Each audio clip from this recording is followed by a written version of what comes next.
Kalau nggak diancam, ya disogok kali. Ini tentang Hussein yang membatalkan aksi demo tanggal 25. Dia bersama teman-temannya, pasukannya batal demo karena dia melihat teman-temannya yang lain melenceng ditunggangi politik, kata dia. Menurutku, Hussein ini tidak diancam. Zaman sekarang penguasa-penguasa di negara ini tidak mau lagi melakukan pola-pola zaman-zaman dulu, ancaman, intimidasi, tidak. Itu berbahaya bagi mereka. Serangan balik. Nah, yang kuperhatikan penguasa-penguasa di negara ini lebih ke bagi-bagi roti. Perhatikanlah penguasa-penguasa di negara ini, ketika ada orang yang mengkritik mereka, baik itu dari politikus, kritikus, ataupun dari penggiat sosmed, mereka merangkulnya ini, memberikan posisi, jabatan, job, minimal jadi MC kalau ada kegiatan penguasa. Perhatikanlah, TikToker, selebgram, minimal jadi MC, minimal buat-buat konten bersama pejabat-pejabat. Itu. Perhatikanlah. Jadi orang-orang yang mengkritik ini punya tipe-tipe. Ada yang murni dari hati nurani, ada memang dia pengen menggertak-gertak penguasa supaya diberikan uang, jabatan. Dan aku juga mengalaminya. Bukan aku nggak mengalaminya, ya. Tapi aku tetap berdiri di jalanku. Itulah sebabnya penguasa raksasa di negara ini sulit mencari celahku. Kenapa? Disuap nggak bisa, ditawarkan job nggak bisa, dicari kesalahannya dari segi kriminal nggak ada. Gimana mau bergolku? Kalau aku tadi mau disuap atau diajak kompromi, maka ketika aku bersuara mengkritik penguasa, mereka akan menghajarku. Iya, iya. Kau udah dikasih roti masih masih tetap menggigit, gitu Iya, loh. iya, benar. Jadi menurutku Hussein ini kesandung kue yang besar di tengah jalan.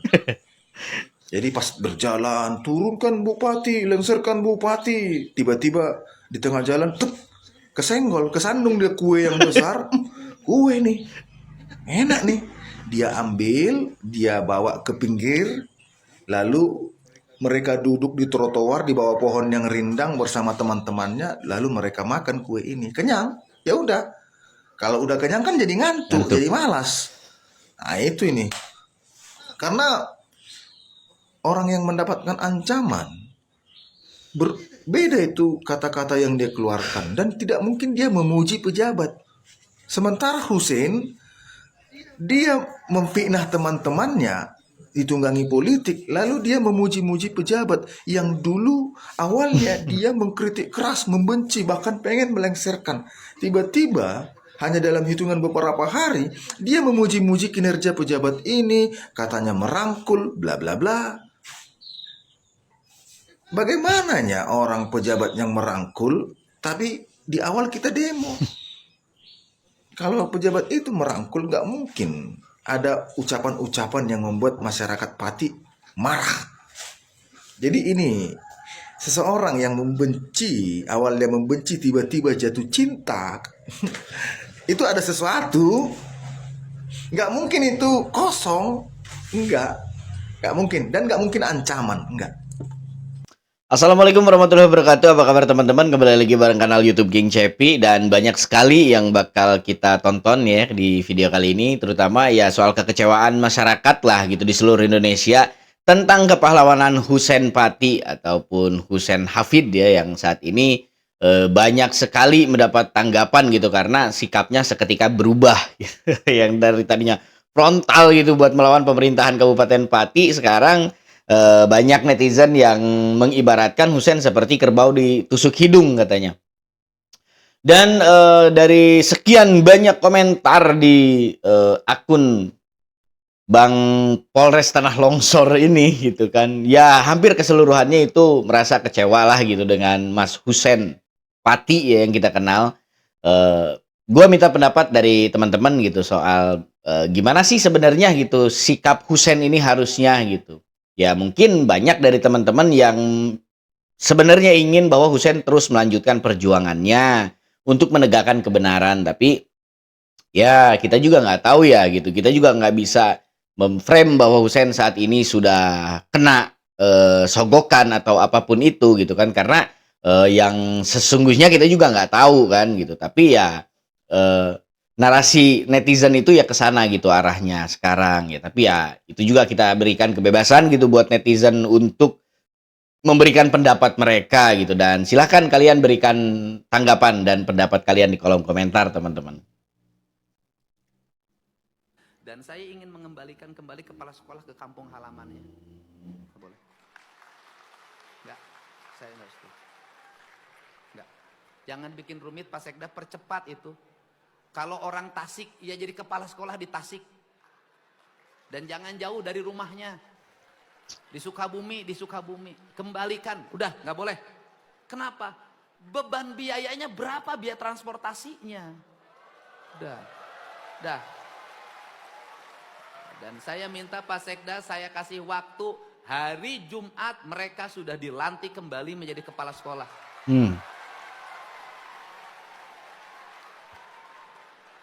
Di provinsi biasa begitu Pak. Jadi 1 jam SK harus keluar, 1 jam, 5 menit, saya selalu begitu. Dan Memang masalah ini banyak terjadi ya, terutama ya di daerah-daerah gitu, karena di daerah gua juga banyak ASN-ASN yang ketika mereka diterima jadi aparatur sipil negara dan mereka ditempatkan biasanya di luar jauh gitu, kadang sedikit agak jauh, ada yang jauh banget gitu dari tempat domisili mereka sebelumnya gitu. Jadi alasannya juga entah gua juga kurang paham dan kurang ngerti gitu, entah apa alasannya gitu kan. Kedinasan-kedinasan itu sehingga menempatkan para pegawainya itu jauh dari tempat domisilinya. Yang jelas ya banyak juga sih yang udah coba ngurus gitu, dan itu harus keluar duit bro gitu. Itu perlu keluar duit gitu. Misalkan gue nih domisilinya di Purwakarta gitu, terus gue ditugasinnya di Subang. Nah kalau gue pengen pindah ke Purwakarta biar deket dengan tempat tinggal gue gitu kan, artinya gue biasanya gitu harus ada transaksional gitu dengan orang-orang yang punya otoritas untuk memindahkan itu. Itu sih biasanya dijadiin bahan cari cuan sih. Memang nggak semua ya, ini gue bilang oknum ya di sini. Oknum yang bermain di ranah itu gitu. Ya, semoga kedepannya gitu di Indonesia dimanapun itu gitu, semoga praktek-praktek seperti ini tidak terjadi lagi, dan lebih baik gitu pemerintah pusat langsung yang menetapkan bahwa seorang ASN itu memang harus diwajibkan gitu ditempatkan, ditugaskan di mana domisili orang itu tinggal gitu, harusnya biar nggak ribet lah gitu. Kasihan juga kan, kayak misalkan gue udah punya rumah nih kan di Purwakarta, terus gue ditugasin di Pandeglang apa di mana gitu di luar provinsi. Biasanya sih jarang sih, memang masih ruang lingkupnya dalam provinsi, tapi ya kadang ditempatin yang di daerah gitu, di kabupaten yang cukup jauh juga gitu. Itu kan sebenarnya menguras biaya lagi, di mana gua harus ngontrakkan dan segala macemnya. Itu sih sebenarnya kalau bisa lebih dipermudah lagi ke depannya. Terima kasih Pak Deddy Mulyadi. Kalian joget, tertawa, tapi di goa ada bocah memungut sisa makanan usai acara 17-an. Sementara di ruang lain, anggota DPR menikmati tunjangan rumah 50 juta per bulan. Belum tunjangan lain dan gaji bersihnya. Ini tantangan keuangan negara kita yang sebenarnya. Saya gak bilang beban loh, hoax kan? Bukannya yang hoax itu 19 juta lapangan kerja ya? Gaji guru dan dosen kita disebut sebagai tantangan keuangan negara. Dipertanyakan, apakah gaji guru harus ditanggung negara atau bisa disumbang masyarakat? Sementara di waktu yang sama, 300 triliun anggaran pendidikan buat MBG, gaji DPR yang makin tinggi, tunjangan tadi, perjalanan dinas, dan dana aspirasi, efisiensi, total bisa 100 juta lebih per bulan. Ini fakta, kalau ini bukan ironi, kita sedang kehilangan nurani. Bagaimana mungkin kita memperdebatkan nasib guru, membiarkan anak-anak kelaparan memungut sisa nasi kotak dari acara seremonial? Apakah kita sungguh merdeka dari mentalitas yang menomorsatukan elit, bukan rakyat? Ya sih. Kalau negara serius mau maju, investasikan yang terbaik untuk guru, untuk anak-anak. Bukan sekedar retorika, tapi kebijakan nyata. Karena kalau negara ini mau benar-benar jadi Indonesia maju, pertanyaan kuncinya satu, siapa yang kita muliakan hari ini? Pejabat atau pendidikan? Siapa yang bisa jawab? Debat tetap pakai adab.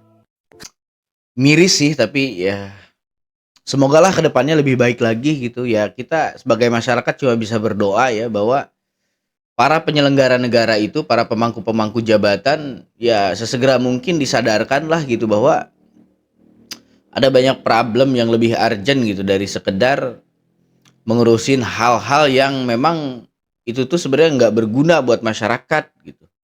Jadi sudahi dulu lah gitu kegiatan-kegiatan yang sifatnya hanya seremonial saja gitu, yang nggak menghasilkan produk apa-apa gitu buat masyarakat gitu, terutama buat para wakil kita ya. Semoga mereka secepat mungkin disadarkan gitu dengan banyaknya sekarang gitu aduan-aduan masyarakat gitu, konten-konten yang dibuat gitu oleh masyarakat tentang betapa buruknya gitu kinerja mereka. Di balik kursi empuk para wakil rakyat, ada 11 komisi yang katanya bekerja untuk negeri ini. Tapi tahukah kamu apa tugas mereka? Komisi 1, bicara soal pertahanan dan diplomasi luar negeri. Komisi 2, mengurus pemerintahan daerah dan pemilu. Komisi 3, hukum, HAM, dan pemberantasan korupsi. Komisi 4, pertanian, pangan, hingga hutan kita. Komisi 5, membangun jalan, jembatan, dan transportasi. Komisi 6, mengurus perdagangan, industri, dan BUMN. Komisi 7, soal energi, migas, dan riset. Komisi 8, agama, sosial, dan kemanusiaan. Komisi 9, kesehatan dan tenaga kerja. Komisi 10, pendidikan, pariwisata, dan ekonomi kreatif. Komisi 11, uang negara, pajak, bank, dan APBN. Komisi 12, ekonomi, keuangan, dan industri. Komisi 13, hukum, HAM, dan regulasi. Semuanya terdengar mulia. Tapi pertanyaannya, apakah mereka sungguh bekerja untuk rakyat atau hanya jadi panggung untuk kepentingan segelintir orang? Kalau kamu ingin tahu lebih dalam soal wajah asli politik Indonesia, follow akun ini. Biar kita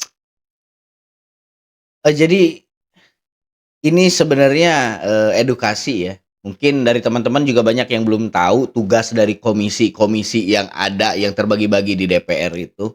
Cuman ketika membahas video ini gue jadi fokus sama salah satu komentar gitu, komentar dari Aang Arya. Aku orang bodoh nih, yang maksudnya kan beliau ini orang bodoh yang mau bertanya mungkin kan gitu.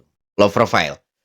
Kenapa bagian-bagian itu gitu kan dikasih nama komisi katanya? Apa tempat itu memang tempat buat bagi-bagi komisi kah katanya? Mohon penjelasannya.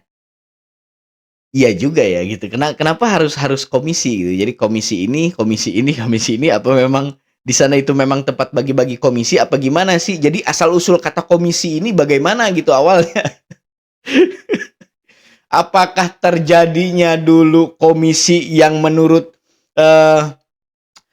penilaian masyarakat itu adalah upah apa gimana gitu? Apa memang terlebih dahulu komisi itu diterapkan di bagian-bagian tugas anggota dewan sehingga dipakai masyarakat buat merepresentasikan sebuah pemasukan gitu atau upah, ataukah memang awalnya memang itu kata-kata yang sehari-hari dipakai masyarakat untuk merepresentasikan upah lalu dipakai oleh DPR gitu. Ini mana yang duluan nih? Kenapa harus komisi gitu? Sedangkan kan masyarakat tahunya komisi itu ya duit gitu, uang gitu, upah. Coba teman-teman yang tahu silakan tuliskan di kolom komentar.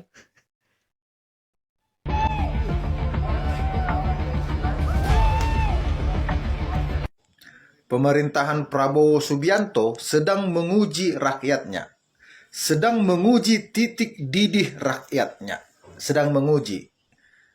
Sekarang di mana-mana mulai terjadi gejolak perlawanan-perlawanan dari rakyat yang selama ini dizolimi. Kebijakan-kebijakan pemerintah, baik itu pemerintah sebelumnya, Joko Widodo, dan pemerintah sekarang, Prabowo Subianto, ya, jangan kalian jadikan alasan, oh itu sudah ada sejak zaman Jokowi. Jangan. Jika kalian punya otak, ketika kalian lihat kebijakan itu tidak peduli kepada rakyat, malah membebani rakyat, malah menyengsarakan rakyat, menyusahkan rakyat, harusnya kalian membatalkan kebijakan itu. Tidak menggunakannya. Kalian aktifkan kebijakan presiden sebelumnya, lalu rakyat melawan, lalu kalian melempar dengan mengatakan, oh itu sudah dibuat di pemerintahan yang lalu. Begini Bapak Presiden Prabowo Subianto dan Sri Mulyani, mau itu kebijakan Jokowi dulu, tapi kan kalian yang menikmatinya. Sekarang ku tanya kau Sri Mulyani, kebijakan-kebijakan presiden sebelumnya, pemerintahan sebelumnya, sekarang siapa yang menikmati? Pemerintahan Prabowo. Kalian yang mengaktifkan kebijakan itu, tapi kalian lempar ke Jokowi.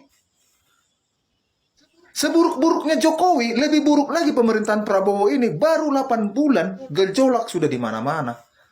Sakit hati kami ketika melihat anggota DPR menari-nari dengan tunjangan-tunjangan yang nggak masuk akal. Sementara rakyatnya ketika gajinya naik 0,5% atau 1%, sudah kalian umumkan seolah-olah pemerintah berjasa kepada para buruh. Lalu kalian diam-diam menaikkan anggaran-anggaran, tunjangan-tunjangan yang nggak masuk akal. Tunjangan beras dari 10 juta ke 12 juta. Anjing kalian itu, anjing. Gila Bang. Hah? Keren. Tunjangan bensin dari 4 juta ke 7 juta. Sementara rakyat hanya 1% naik bertahun. Kalian setengah naik. Gila nggak kalian tuh? Gila. DPR musuh rakyat. Pemerintah Prabowo tidak peduli kepada rakyat. Jadi musuh rakyat hari ini DPR dan pemerintahan Prabowo. Dan aku bersumpah musuhku hari ini, musuh rakyat Indonesia, DPR RI. Ini biangnya kehancuran negara. Ini biangnya kesengsaraan rakyat. Kalian membuat kebijakan-kebijakan hanya untuk kepentingan kalian, keluarga kalian. Gak ada otak kalian semua. Hah? Mampu kalian menari-nari, rakyat menangis. Saat kampanye kalian manis-manis, anjing kalian semua, anjing. DPR RI, anjing kalian semua. Hah? Kalian pakai pasal apa? Main. Tinggal menunggu api menyala, bergerak rakyat Indonesia ke DPR RI semua. Gak peduli. Mau DPR itu nggak berhasil dibubarkan, nggak peduli. Yang penting kita buat sejarah baru. Kita ulang 98 itu. Aku siap paling depan. Tunggu tanggal mainnya. Kasih kalian info kapan kalian ke Senayan. Aku datang. Kukobarkan. Nyawaku pun kutumbalkan. Kalian pakai jasadku untuk membakar gedung DPR itu. Hah? Kalian pakai jasadku untuk membakar gedung DPR itu. Jasadku ya, jangan kalian pelintir nanti omonganku ya. Membakar dengan bahan apa ya? Pakai jasadku. Bajingan kalian semua. Gila emang abang ini mentalnya kuat banget gitu. Salut Suhu. Gua panggilnya Suhu karena ya gila loh. Orang dengan mental sekuat ini gitu. Menurut gua orang-orang seperti abang ini ya langka banget lah gitu.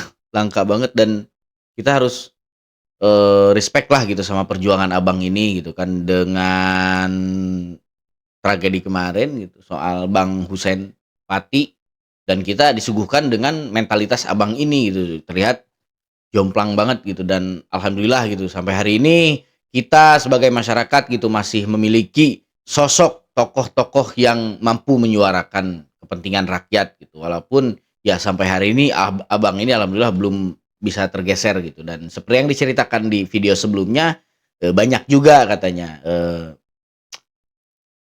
tokoh-tokoh, oknum tokoh yang datang kepada beliau untuk ya mungkin melakukan lobby-lobby lah, tapi ya beliau sehingga hari ini masih tetap tegap gitu dalam pendiriannya. Ya syukur, semoga abang dikasih kesehatan dan dilindungi oleh Tuhan Yang Maha Esa. Gua gak takut digugat. Apa kabar dia tentang kasus korupsinya?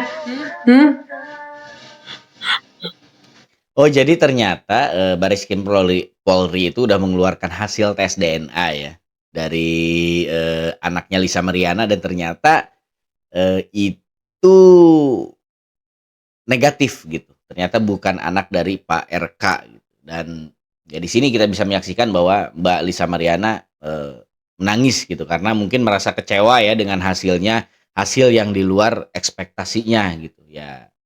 Silakan berikan tanggapan kalian teman-teman. Nah, ini soal demo ini, dari kemarin gue lihat banyak konten-konten yang mengarah ke demo 25 Agustus ini di depan kantor DPR katanya. Gue bacain ya, demo Akbar 25 Agustus 2025 di depan kantor DPR, tragedi 98 comeback katanya. Jadi seolah-olah banyak banget gitu masyarakat yang ingin mengulang tragedi 98 di mana rakyat waktu itu berhasil menggulingkan Presiden Soeharto. Perjuanganmu akan sangat mudah jika melawan penjajah, tapi perjuanganmu akan sangat susah jika melawan bangsamu sendiri. Kata Insinyur Soekarno pada saat itu, yang saat ini dikutip oleh para konten-konten kreator gitu. Misi dari gerakan ini adalah satu, pembubaran DPR RI. Yang kedua, pengesahan RUU perampasan aset.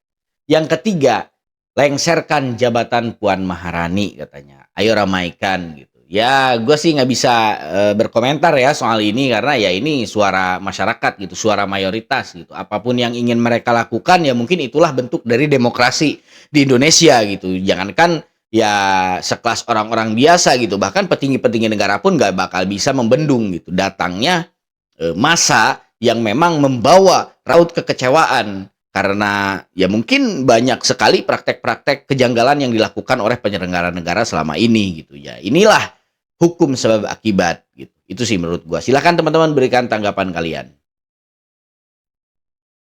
Gejolak massa yang terjadi karena kenaikan pajak yang tinggi di berbagai daerah menyisakan satu pertanyaan. Supaya negara makmur, pajak harus tinggi atau rendah? Dua-duanya bisa. Di banyak negara kaya seperti di Swedia, Norwegia, Denmark, pajaknya sangat tinggi. Hampir setengah penghasilan rakyat disetor ke negara. Tapi rakyatnya hidup makmur. Sementara itu di Singapura, di Swiss, dan Uni Emirat Arab, pajaknya justru rendah. Tapi rakyatnya juga sejahtera. Jadi apa rahasianya? Ternyata ada kesamaannya. Yang pertama, pemerintahan yang bersih dan transparan. Angka korupsi sangat kecil dan penegakan hukum tegas. Yang kedua, uang rakyat dikelola secara efisien, tidak dihamburkan untuk fasilitas pejabat. Yang ketiga, iklim berusaha dijaga agar swasta mau investasi sehingga lapangan pekerjaan bisa tercipta. Yang keempat, infrastrukturnya baik dan modern agar roda ekonomi berjalan lancar. Dan yang kelima, ada jaminan sosial, jadi rakyat hidupnya aman dan nyaman. Yang keenam, pendidikan dan SDM jadi prioritas. Jadi kesimpulannya, yang bikin makmur bukan pajak tinggi, tapi bagaimana uang rakyat dikelola sebesar-besarnya untuk kepentingan rakyat. Jadi ya sebenarnya yang keenam aspek tadi ya belum terpenuhi ya satupun, khususnya buat Indonesia gitu. Tapi ya apapun itu ya di sini Mbak Yeni Wahid sudah memberikan kita pencerahan lah gitu. Ataupun ada sedikit edukasi yang bisa kita kutip gitu dari beberapa negara yang memang menerapkan pajak tinggi tapi ya memang pajaknya masyarakatnya makmur. Sebenarnya pergolakan massa ini diawali dengan tarif pajak yang ditetapkan oleh penyelenggara negara.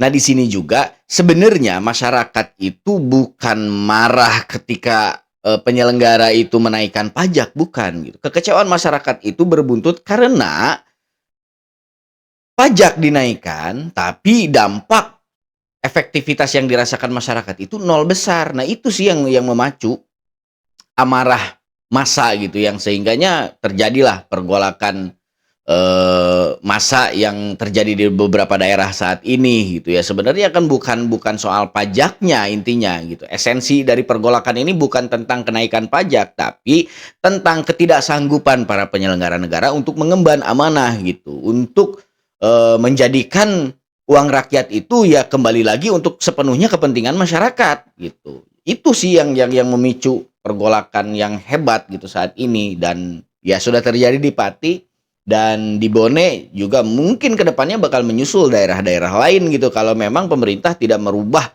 arah pemerintahan gitu. Gaji kita nggak naik kak, gaji kita nggak naik. Prep. Nih lo lihat nih, rincian gajinya anggota DPR guys. Dari gaji pokok aja gue udah nggak setuju harganya segitu. Harusnya gaji pokoknya 3 juta ya cukup. Namanya mengabdi sama rakyat ya kan, pengabdian loh. Nih yang nggak masuk akal nih, tunjangan kehormatan. Ya Allah, kagak layak lu dapat kehormatan, tahu nggak sih? Ngapain dikasih? Tunjangan komunikasi ya palingan gosip lu antara orang DPR sono. Tunjangan peningkatan fungsi apaan lu? Lu tuh anggota DPR nggak ada fungsinya. Enjoy lah. Yang lebih membagongkan ya tunjangan rumah 50 juta per bulan. Ya apaan, kocak. Lu masih ingat gak sih yang viral orang lagi ngelawak itu? Cicilan rumah di PIK sampai dengan 24 juta. Ini 50 juta per bulan. Rumah apa lu? Rumah lu di surga? Jadi kalian sekarang udah tahu kan kenapa orang berlomba-lomba mau jadi anggota DPR? Selain kesempatan korupsinya besar, gajinya besar, udah gitu ada tunjangan kehormatan walaupun mereka tuh tidak layak untuk diberikan kehormatan.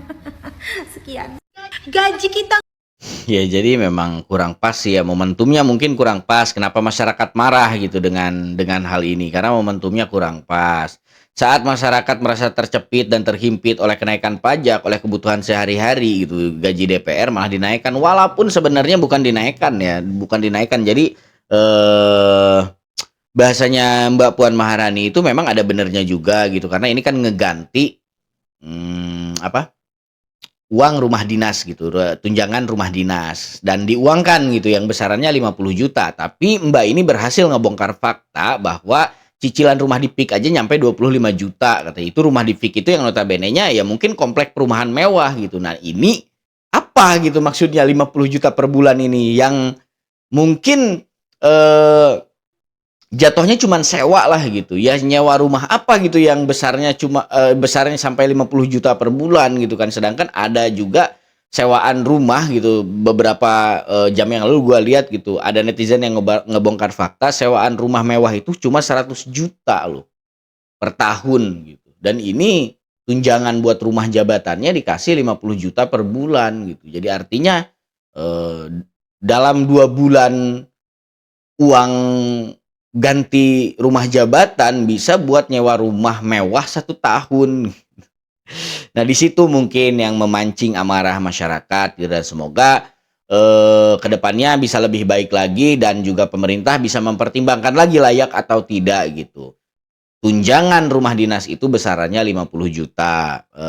Semoga ada kajian lagi ya kedepannya. Dan kita sebagai masyarakat cuma bisa mendoakan saja yang terbaik untuk bangsa ini. Sebelum pertengahan tahun kalau nggak meleset 2026.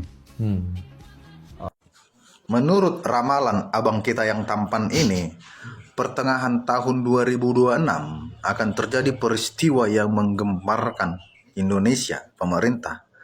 Akan ada kebakaran gedung pemerintahan. Gedung yang penting dan isinya juga penting kata beliau. Menurutku isinya nggak penting, makanya terbakar. Mudah-mudahanlah ini gedung DPR RI. Mudah-mudahanlah ramalan beliau ini benar dan itu arahnya ke gedung DPR RI. Ya 98 mungkin harus terjadi. Melihat tingkah-tingkah pemerintah sekarang dan DPR RI yang tidak ada manfaatnya, yang tidak bisa mengawasi, yang tidak bisa mengontrol, bahkan hidup mereka mewah. Tunjangan beras 12 juta cuma kata muncung mereka. Tunjangan bensin 7 juta cuma kata mereka. Sementara rakyat yang kalian janji-janjikan saat kampanye itu hal-hal yang membahagiakan, kebahagiaan kalian janji-janjikan, kemakmuran, kesejahteraan kalian janji-janjikan, tapi jutaan orang kelaparan, menangis segala macam.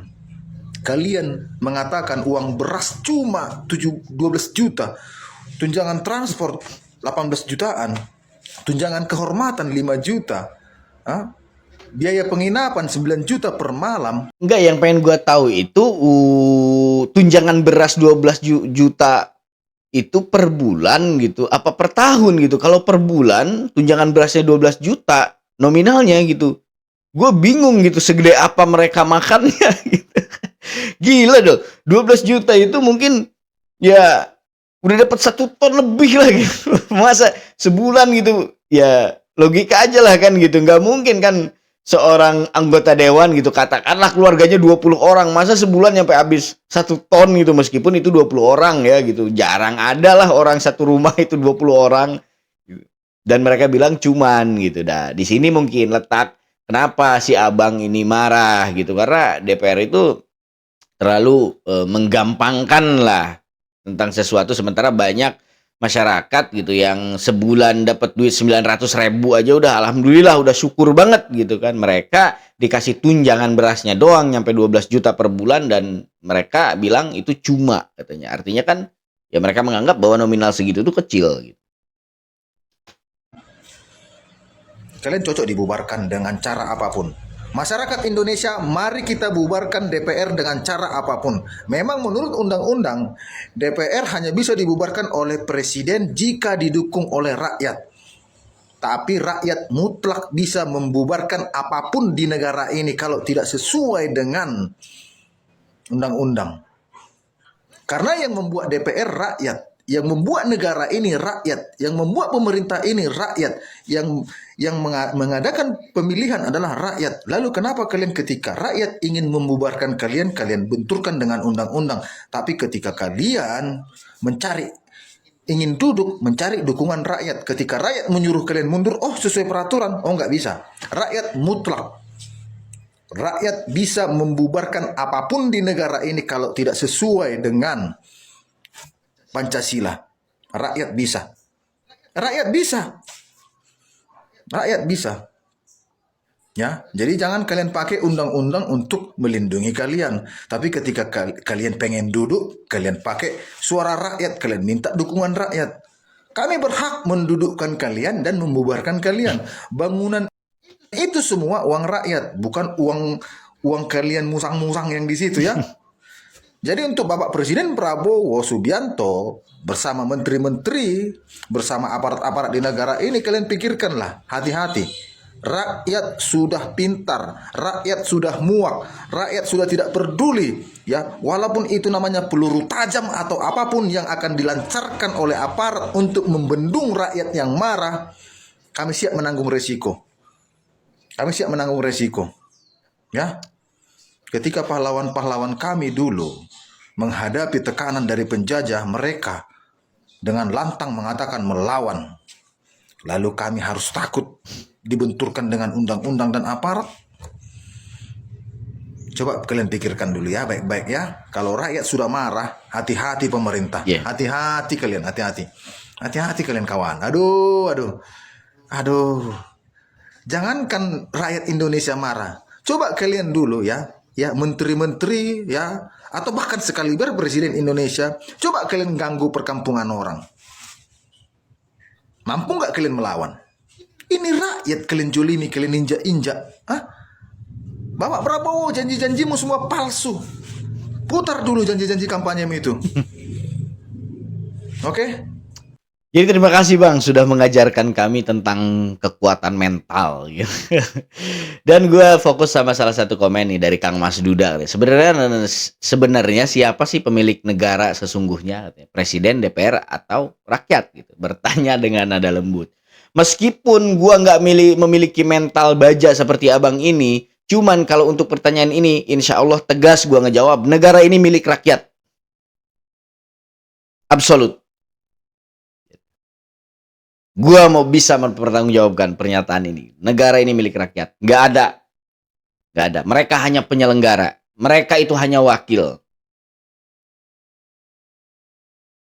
Punya kita bro. Keuangan negara lagi hancur. APBN defisit. Kita harus berhemat. Kita harus efisiensi. Dan seterusnya. Pas ngebaca rincian gaji para pejabat.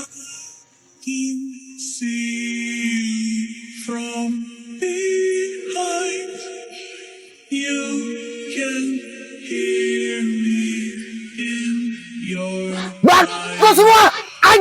Total pejabat di DPR MPR itu 732 biji.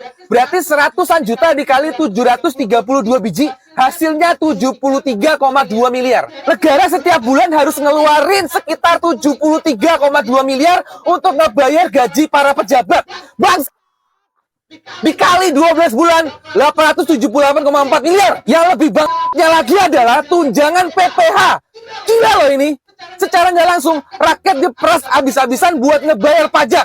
Terutama PPH 21 itu diuber abis-abisan. Ternyata duit pajaknya rakyat dipakai untuk ngebantu bayarin PPH 21-nya para pejabat di Indonesia. Wow! Apa lo? Gak suka? Ribut sini! Ampun rakyat. Dihanap dengan susah rakyat. Ampun rakyat. Ampun. Ternyata di bawah itu paling gak enak. Keinjak. Kalaupun nyampe gak jadi pemenang. Aduh. Jadi orang keinjak itu susah.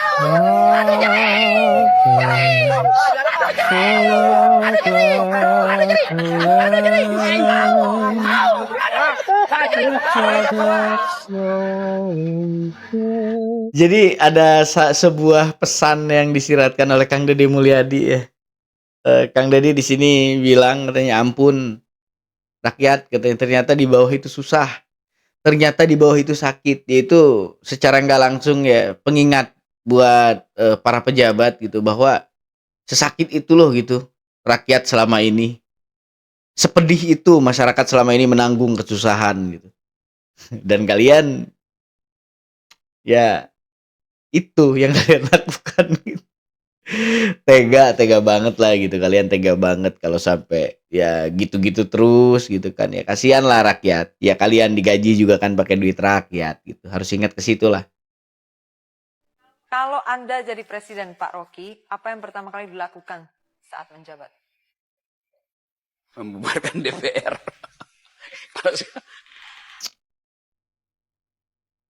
Bung Rocky bilang ya hari pertama beliau jadi presiden itu ya membubarkan DPR katanya.